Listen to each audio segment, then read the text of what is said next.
Samantala mga kapuso, maaliw po kayo sa isang pusang mahilig daw tumambay sa isang talyer sa Kalumpit, Bulacan.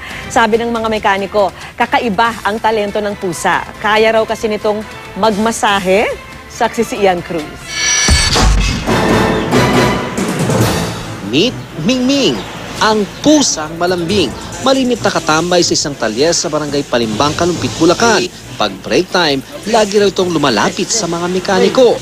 Pero ang di nila lubos akalain, may natatangi pala itong talento.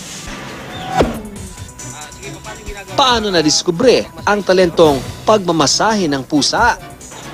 Minsan daw kasi itong nilaro ng mekaniko at nang iwan sa ibabaw ng tiyan, doon na raw ito nagsimulang mag-soft massage. Masimasin mo lang siya para masiyahan siya. Ikaw naman ang pasasayahin niya. Mamasahin ka? Basta tuwing break time, ganyan ang ginagawa niya sa inyo? Oo, pag break time. Siya agad dinahanap namin. Mahaba ang kuko ng mga pusa, pero ingat na ingat daw si Mingming na huwag makalmot ang mga minamasahe. Pag nakahiga ka, ipatong mo yung ano mo. Ipatong mo na siya sa tiyan mo. Maya-maya, pag-uumpisa na yan, magmamassage. Gano'n katagal siya nagmamasahe? Depende. Isa matagal din. Pwede pa nga raw ituro sa pusa kung anong parte ng katawan ang nais ipamasahe.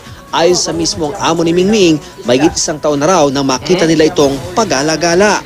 Wala naman daw nagmamayari sa lalaking pusa, kaya kinupkup na lang nila at pinangalan ng Mingming. Bukod sa pagmamasahe, may iba pa raw itong kayang gawin. Oo, marunong siyang manghuli ng isda. Marunong siyang manghuli ng ibon.